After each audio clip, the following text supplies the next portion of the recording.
browsers are the most common way people connect outside the organisation. If you're not secure in the browser and the extension and the things that can be added to the browser, there's some very incredible, powerful techniques that threat actors can use to get inside the organisation through the browser. So I'd say in 2025, if you don't have browser-based security in your strategy, your security has a gap and it needs to be addressed. Some of the best people I've that's worked for me, like the best of the best, did not have a technical background. They learnt the technical, but they had the mindset. You can take people with those diverse skills. And I think what makes a great team is that diversity of background in your team. We talk about diversity, sometimes from a very limited perspective.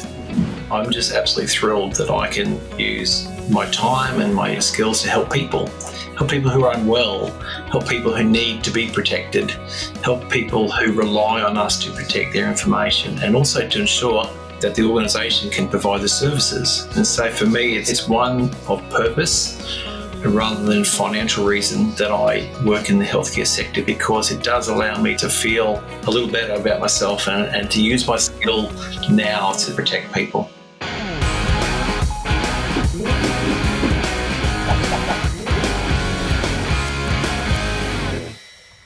Hello, everyone. Welcome to Be Fearless podcast. We have Marty Holzworth with us here. Pleasure to have you here, Martin. Thank you. Yeah, I'd love to introduce you to our guests. So healthcare organizations are typically prime targets for cyber attacks, and our guest today knows what it takes to defend them. Marty is the CISO for UnitingCare Queensland and has worked in healthcare, banking, and retail sectors. Super excited about this conversation. And just to get some background about you, how did you get into cyber and what eventually led you into UnitingCare? Great question. And thank you for the opportunity to speak to you and to those who are listening. My way or method into cybersecurity was probably because of the time. It was back in 2000. I was working in financial services, and at the very time we were working, we were getting into internet banking and telephone banking. And for me, it was the first time we were opening up the bank to the world.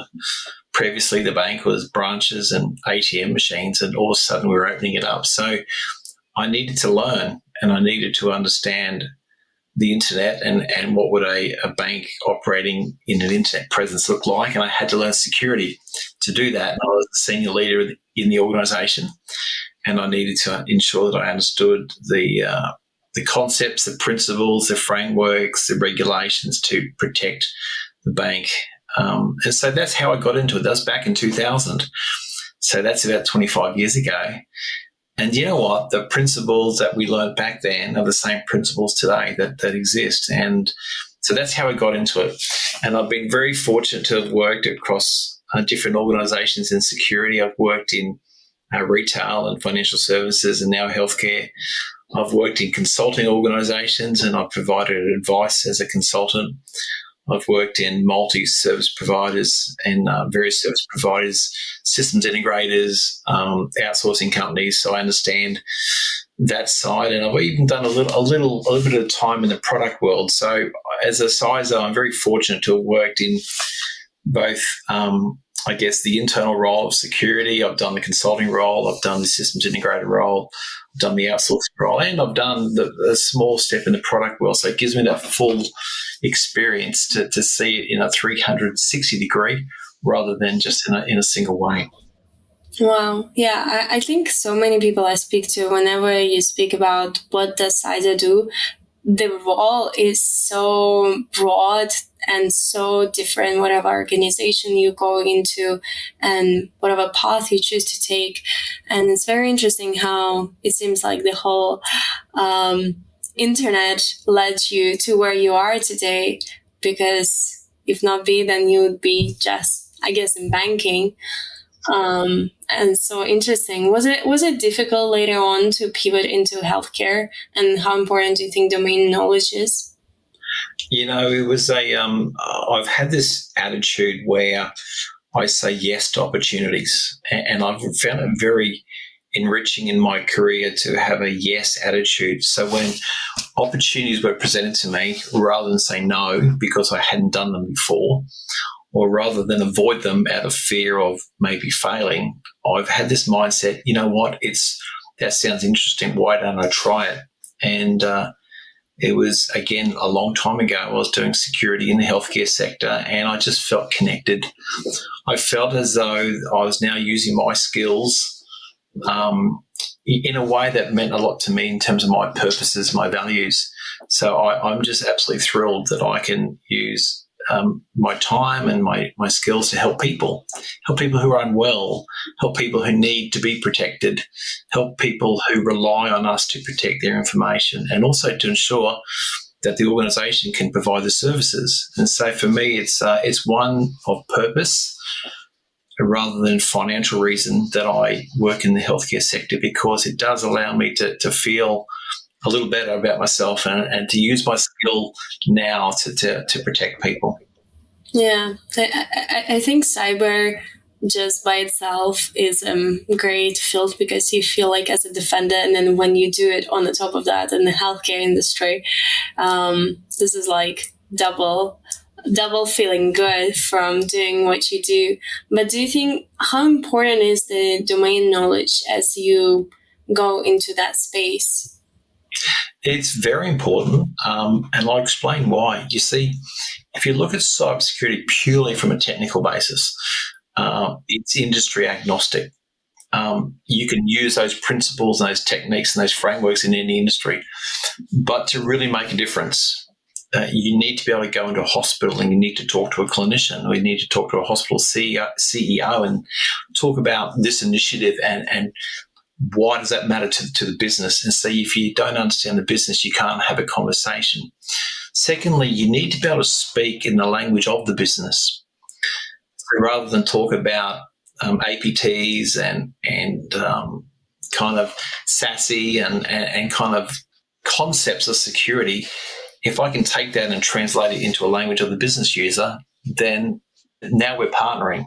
Now we're a team, rather than doing it from a technical perspective and having to force them to understand you. It allows me to be credible. It allows me to be respected.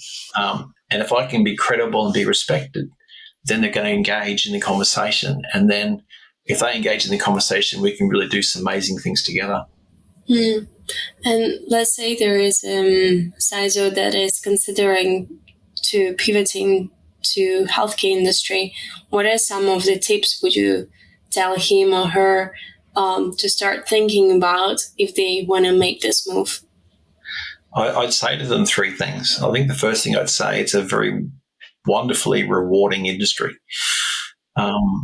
It's incredibly complex because hospitals are all very different to each other. Some are full services, some are specialist centres, some provide specialist services. Your end user is generally a very intelligent person. You know, you got a doctor, you got a nurse, you got specialists who are highly intelligent, highly driven, purpose-driven. So you got a very rewarding group of individuals you get to work with. And number three is hospitals have to run in a way that you can't have certain things happen or certain things go wrong. You see, if a financial institution has an outage, it'll lose money. If a retailer has an outage or has a cyber attack, they may not be able to trade, but you can recover financially from things. But if a hospital has an issue, that could impact patient safety. And so that can impact the health and well-being of an individual. And so you need to be absolutely focused on protecting people from malicious actors. Again, it's just incredibly rewarding. And I'd say we're all connected to the healthcare sector somewhere. You're probably born in a hospital. You've probably got a loved one who's been in a hospital. You may have been in a hospital yourself. But we're all connected, so we know a little bit about it. But spend some time and get to learn it, learn the industry, get to understand how they work and operate, the laws, the regulations, the way in which decisions are made, and you'll be very, very advanced in terms of how you can work. And, you mentioned yourself that healthcare breaches hit a lot differently versus other sectors. Did you face any unique challenges within this industry versus other industries as you were in your The CISO role? Okay, yeah. So the principles are very similar. For every $1 you're spending on cybersecurity, they could be spending that same dollar in healthcare. They could be spending it on upgrading the hospital, upgrading the lift, replacing some old equipment, buying some new beds, new wheelchairs. So there's an absolute consciousness to use that funding in a respectful way to deliver outcomes. Hospitals, by their very nature, are generally very hugely profitable organisations. So you need to be conscious that you're making well-informed economic decisions to ensure that it continues to operate. So I think that's a particular challenge. I know the retail sector where I've worked is also very challenged on spending. The industry in Australia, and I guess even globally, isn't highly regulated like financial services. So in financial services, you have regulations that force you to do things, but in the healthcare sector, you're not so heavily regulated, and so you have to convince the business to do things a little bit more than just using a regulation, stick to get to Makes do something. sense. I mean, overall, it seems like there are way more additional steps that you have to take into consideration when choosing to move into this industry versus not to move to this industry, just because of the complexity of the things that are involved. I'd say to that it has been, whilst rewarding, it is very complex because you've got human life. It's significant if you get it wrong. You should never let the fear of that stop you from getting involved. But on the flip side, it's incredibly rewarding. The fact that you can go, you know what, I've made a difference. So it's exciting. And I would just say we need the best of the people in the industry. That's what we need. Yeah, need more incredible people to help protect this space. But maybe tell us a little bit more, perhaps the closest call you've had with a healthcare breach or any other war stories from your experience. Yeah, there's every CISO out there generally we're all by our very nature care for what we share, but security is 24/7. It's 7 days a week. It's constant, and we're a very connected industry. And I think to answer your question, I'll talk about supply chain as a very important part of our business. In our hospitals, we have organisations that supplies to us, linen, medical supplies, food services. They are often organisations that quite possibly don't have significant investments in history and cybersecurity, but they provide a critical service to us. So if a third party is breached, a third party that provides meals or a third party that provides laundry or linen, or medical supplies, and if they are disrupted by an attack, it impacts us. And so it's the ecosystem that's an incredibly important aspect. And I would probably think every industry has an ecosystem that it needs to operate in. And so you really need to ensure that your ecosystem is protected. So, those methods we use, such as supplier assessments, are very important to us. We assess their maturity, ensuring that the way in which we communicate and interact, the controls are in place to ensure that our information is protected. But you need to make sure that they have resilience. And often in cybersecurity, it's the least favourite one that we talk about, but resilience is one of the most important aspects of your supply chain, because if they go down, if those who provide laundry go down, or those who provide linen, or those who provide medical supplies or food services, if they go down, then you can't operate. So a very good reminder for everyone out there, I think, is understand your supply chain, understand their criticality of business, but you need to understand the security resilience that they have within their organisation. Yeah, I can imagine from a CISO perspective, it must be quite challenging because it's almost as seems that the responsibility to take care of cyber is almost outsourced to, like, third party takes care of their own risks, and then at times it might feel almost helpless because you can't go inside the organization and tell them what to do. Are there other threats and challenges that you think that you can have more direct impact on today? Because this is definitely a big one.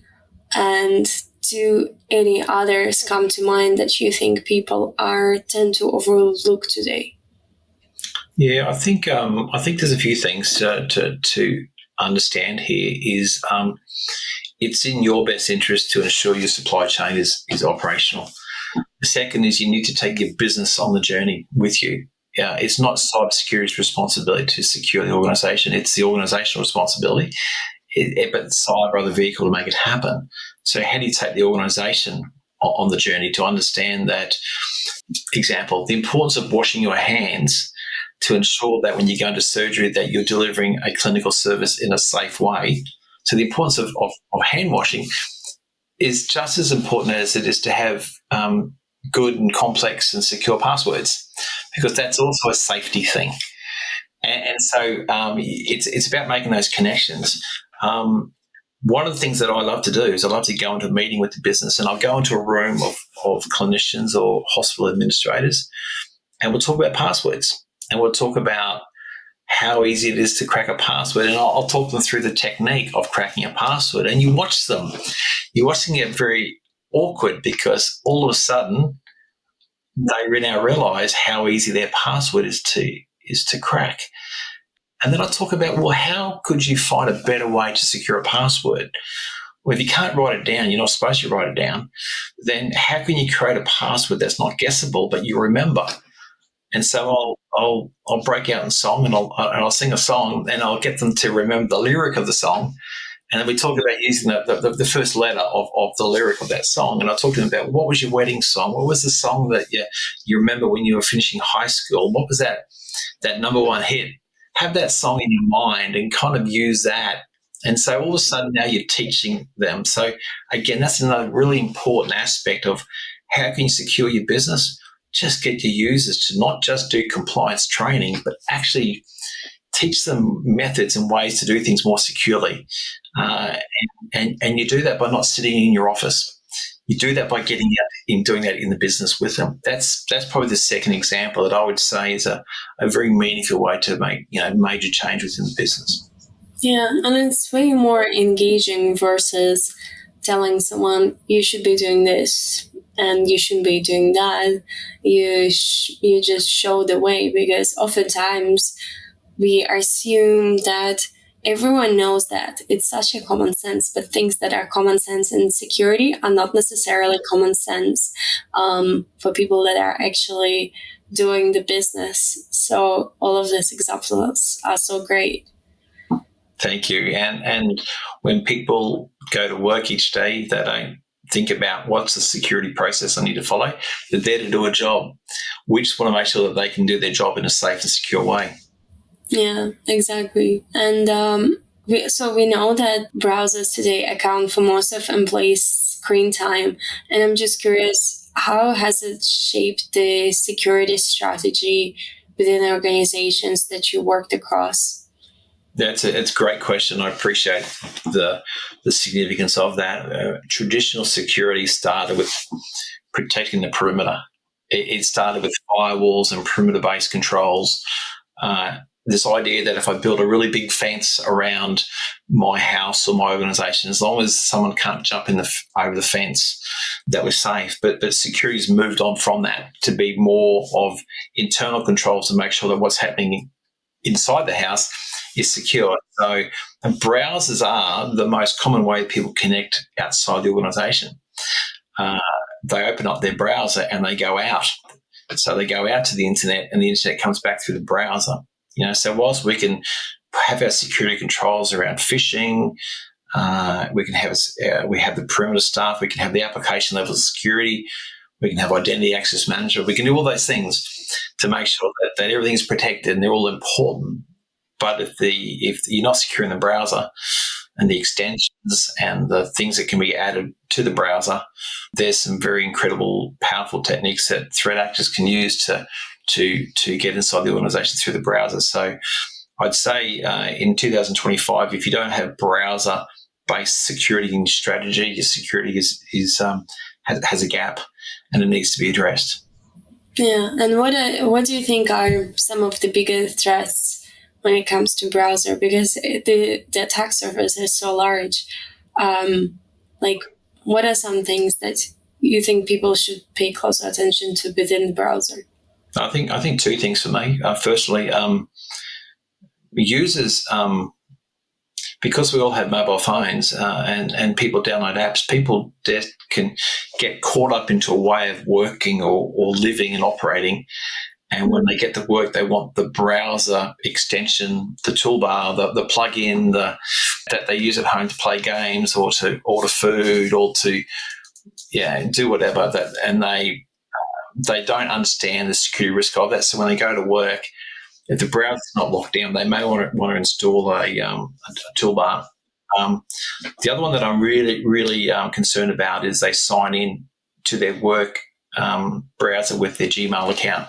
So they'll fire up Chrome. Chrome will keep annoying you, asking you to sign in with your Gmail account. They give up, and all of a sudden, they now connect their work environment to their personal by signing in with their Gmail account, as an example. So that way that you need to lock down your environment to make sure they're secure is very important, because we've seen too many breaches, too many people popped because they got popped personally and they've connected through the work computer. Now they've got access. Yeah, and I think today, with whole hybrid work environment, it becomes even more challenging to further break down the personal and work activities, because you just inevitably end up opening something that is personal while doing work stuff. And it becomes very, very easy for attackers just to compromise your personal identity to get access to the corporate one. So that's a big one. Especially if you use the same password. Or that's where it gets really dangerous. Mm-hmm.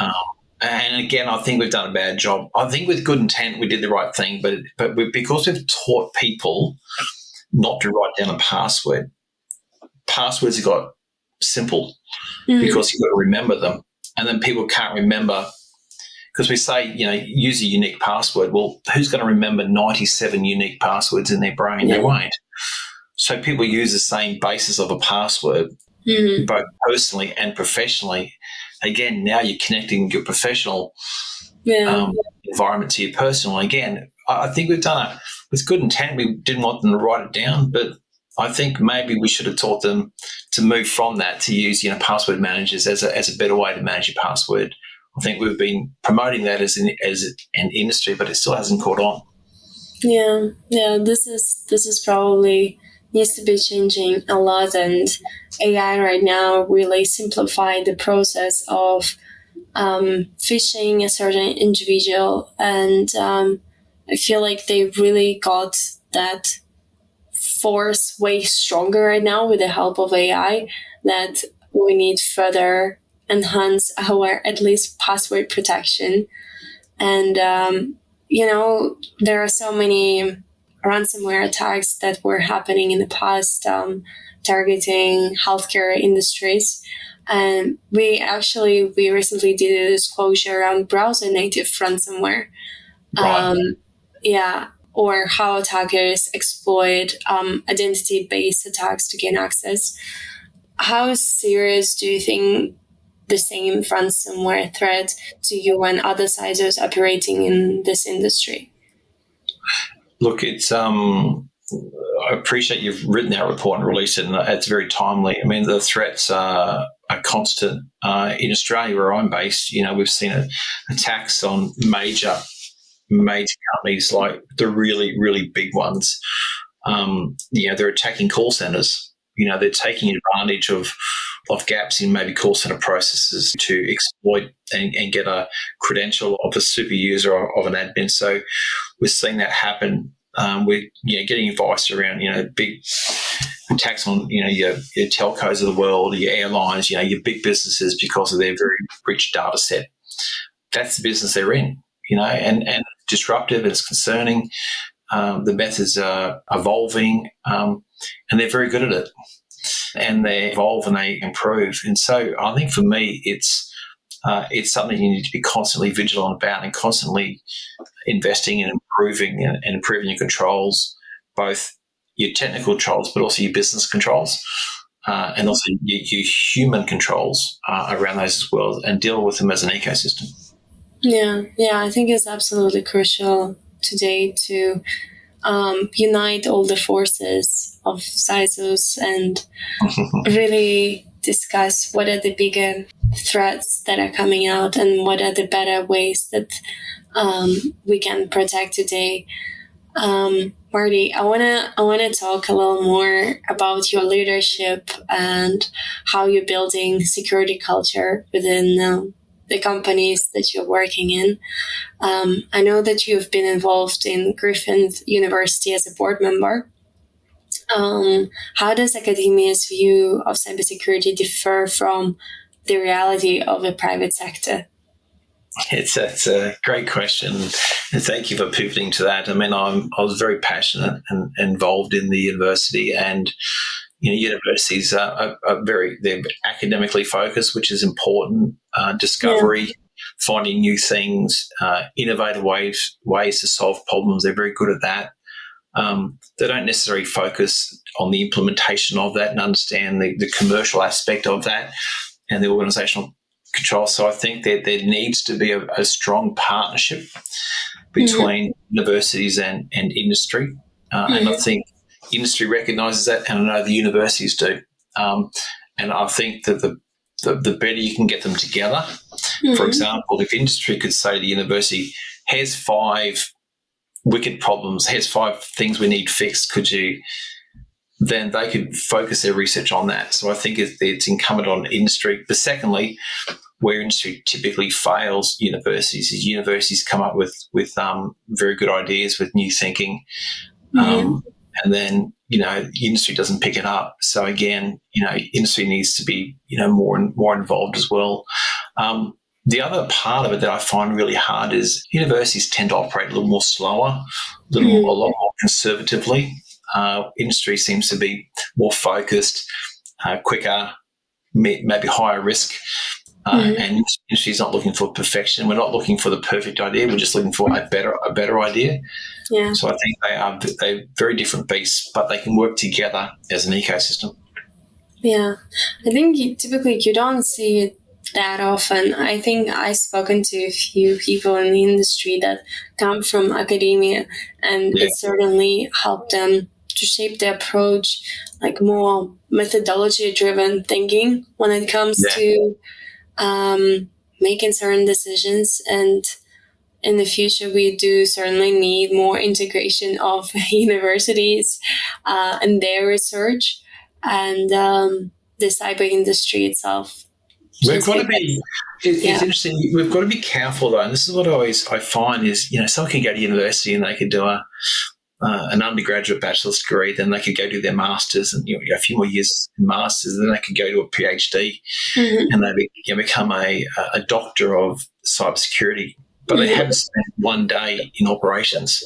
They haven't spent one day within the security team of an organisation. So we've got to be very careful. That's one of the challenges I guess I've seen, to be really frank with you, is sometimes people from academia come with not all of them, but with an overstatement of their knowledge. They think because they've got this theory knowledge that there's a superior knowledge set, but the cyber professional who's been doing this day in, day out, and they know what works and how it works, that they may not have the PhD in their name, they may not be a doctor, but they have incredible experience, and we need to recognise experience outside of academia and really keep it highly praised for its importance. Yeah, and whoever is listening right now and studying cybersecurity today, this is a great tip to know that domain experience is so important today. And at certain point of time, it's just important to know it's time to go jump into the water and start fighting the bad guys. It is. And I give 3 tips to every student because, I've done this for over a decade, is do not wait till your last semester to start looking for a job. You should be looking for a job in your first year, your second year, your third year. You've got to start early. Number 2 is you need to network. So go to your local industry chapter of your associations for cybersecurity. Go to the events. Go to every place you can go to really build that network. And number 3 is when you get that first job, just have a yes attitude. Be there to learn. Be there to understand how things work, and really work hard and understand that there's a fantastic amount you can continue to learn now that you have a job. I always and I've hired a lot of people. I've probably hired hundreds and hundreds and hundreds from universities. And when I hire someone from university, this is going to sound probably a little unusual, is I don't consider that they've learned anything other than they've learned how to study, they've learned how to sacrifice, they've how to cram, which are great project skills. And so I take that skill set of learning into the workforce, and then I teach them cybersecurity a little bit more from an operational or from a practice perspective. Interesting. I think you just answered my next question, because I was going to ask is what qualities do you look in a team member? But this is I think very applicable for someone that just joined the cyberspace. What about people that've been in the space for a while? What kind of qualities that you look in them? There's that growth mindset, which is a bit of a marketing term and a bit of an industry buzzword, but a growth mindset is one where you are open to continually learning, one where you're learning from your peers, learning from your mistakes, that you're comfortable not being the expert, and that you know that there's others who can contribute. So one of the most important things that I look for is someone who's there to learn. I'm looking for people who are good people. And I don't know how to describe it. They're ethical, they're nice. They know how to get on with people. They know how to communicate. They can laugh. They can get upset and not be precious about it. So I'm looking for people who have that emotional intelligence. And then I'm just looking for people who are highly ethical. In cybersecurity, we really need people who, because of the skills you have, you can know how to do dangerous things. I need people who have 100% ethics and morals. And then come all the technical skills. But if I don't have those 3 things, I don't look at the technical, because those first 3 things, if you don't have them, you will fail anyway. So they're the things I look for. Yeah. I spoke just before you with one CISO as well, and then he mentioned that great phrase. He said, so many times I regret it where I took a shortcut in hiring just because of the technical skills and not the culture fit. And then at the end, I just ended up making things worse. Do you know some of the best people I've that's worked for me, like the best of the best, did not have a technical background? Interesting. Quite interesting. They learnt the technical, but they had the mindset. I've had people come from a legal background, from a policing background, from a forensics background, from a risk background. You can take people with those diverse skills. And I think what makes a great team is that diversity of background in your team. We talk about diversity, sometimes from a very limited perspective, but diversity of background, of experience. And the value of that is not everyone looks at it from the same perspective. And that's what's really important as the CISO. You've got to step back and you've got to look at your team dynamic and go, do we have too many of the same thing? Do we have too many people who see everything from a technical lens? That we're not seeing enough from the risk perspective. We're not seeing stuff from a compliance perspective. We're not, and that's where you really have to. I call it getting in the grandstand. It's get back to the grandstand and look at the whole thing, and really understand and be comfortable being wrong to understand what do I need as that next step skill set or perspective within my team. Yeah, I think this is a great summary of what you really need in a person when you're hiring, and it almost made me think about, like, if you don't really have experience in this space, whatever you decide to learn throughout the process is so brand new, and you put all yourself into this, versus someone that comes from more technical background and they kind of assume that they already know the situation. So I guess that humbleness, knowing that there are so many unknowns and they keep on appearing, that kind of helps in the long term. It does. It's I like that word you use, humbleness. Humility to me is someone who's still learning. And I think you've just said it better than I could say it. So well done. Yeah. And I think you also have to be humble as a CISO. There are so many threats coming up, and then it's very hard to say that I know everything. And you're someone that's seen the whole threatscape evolve so much throughout the years. What old school security principle do you wish more organizations still followed? Well, I remember back in 2000 that someone said to me, CIA, confidentiality, integrity, and availability. I remember those three principles still today are so profoundly true. I think we get a little caught up in maybe frameworks.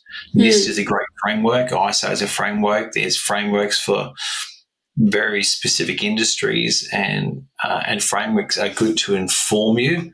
But I don't think a framework should ever tell you what to do. You need to look at it and go, how does that make sense to my organisation, our risk appetite, because we could be high risk, medium or low risk. How does that apply to my business process? But what are the principles underpinning that? And I think it's really important to come back to those principles, because a good principle will always exist. Principles should never get old. They should never age. They should never be replaced. Principles have that eternity about them.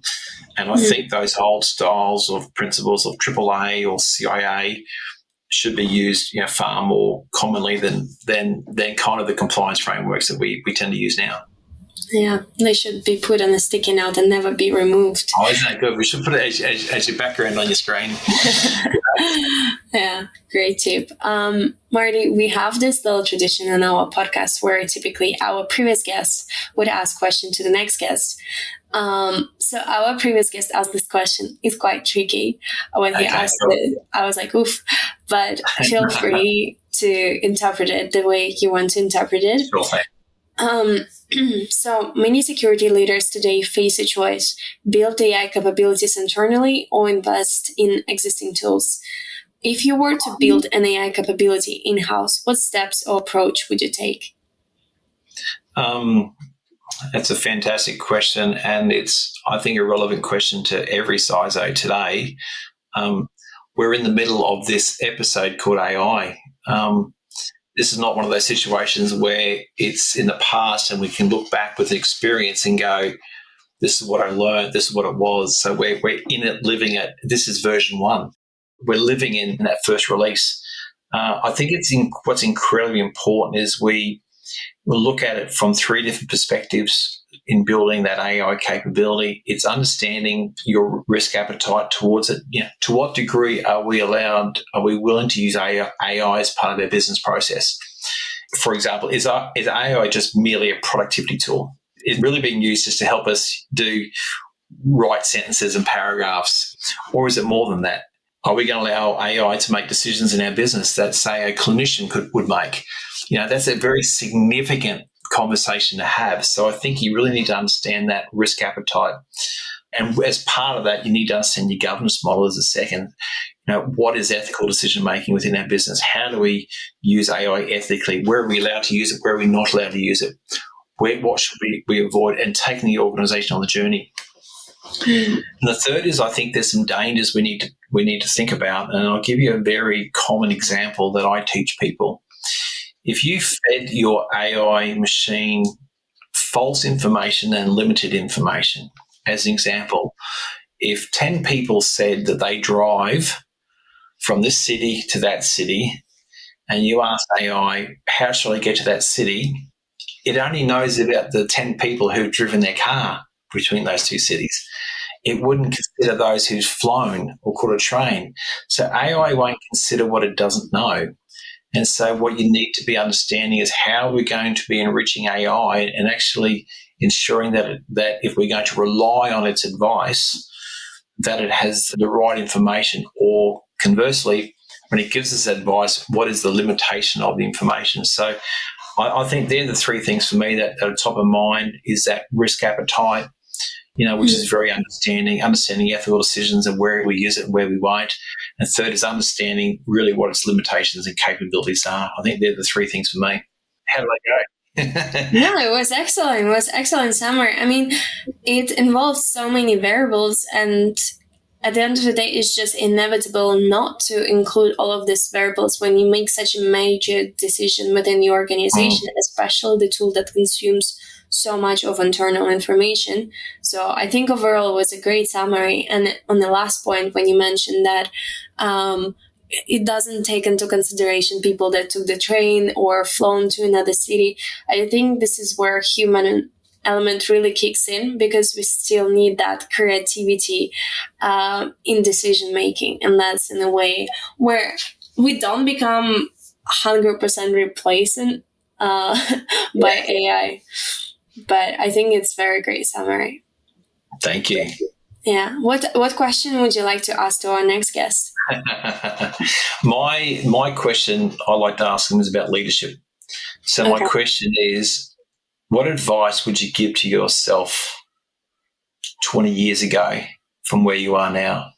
I think as we look back on our careers and we look back on how we worked, most people, or maybe just me, I think more about the people I worked with. I think about the experiences, the teams. I think less about the projects. Now, the projects are important, but my reflection as someone who's been working for over 30 years is who I've worked with and how I've worked stand out to me as the most important things. And I think that's an important part of working, is understanding the rich relationships you build throughout time. Yeah. And I'm sure whatever you're generally looking for in people as you hire them, it's something that you want to be just surrounded yourself with, like people with a growth mindset, people that have attitude. Yeah, that's it. Yeah, maybe that's something that you also wish, I guess, you could give yourself advice 20 years ago. 20 years ago is, I wish I said yes to that opportunity. Like I've worked in over 30 countries. Whenever someone said to me, "Hey, Marty, can you jump on a plane and go over there? Can you go to this?" The incredible experiences I've had of working in the UK, or working through in Europe, or working in the US, or all throughout Asia, working through the Americas, I understand the cultures, I understand the people. Incredible experiences. If I was a conservative person and which just kept saying no to everything, my experience with working with people would be so limited. Yeah. So if I work in a team and I have people from all over the world in my team, I'm incredibly comfortable. Because I've worked in their countries and their cities, and I know how they think and act and how decisions are made. So that yes attitude is an incredibly simple principle, but it's so powerful, because you'll discover what you're good at, you'll discover what you love, and you'll also discover what you hate and what you're not good at and what you want to stay away from. And it's hard to know in the future what you're going to be good at unless you try and do it now. Yeah. This is certainly so much true, and it teaches you so much agility. And I just want to say thank you so much for saying yes to this podcast, because this is also a great opportunity for other people to learn, to discover your journey. And I think we spoke about so many incredible topics. We spoke about how you got into the space and what kind of mindset you're supposed to have if you want to enter this field. Because this is, as you said, the kind of things that you're protecting require way more protection. Or I'm just thinking what's the best way to put it, versus other industries, way more crucial. And also what kind of skill sets you should acquire as you're thinking about entering cyber in general, whether you're mid-level or junior level. These are all things that have to be taken into account. And I really hope that whoever's going to listen to this podcast is going to take some notes and tips on how do I go and enter this space. So I really enjoyed the conversation, Marty, and thank you so much for making the time. Thank you so much. It's been a privilege, and I've enjoyed the conversation and can't wait to chat some more about it. Yeah, awesome.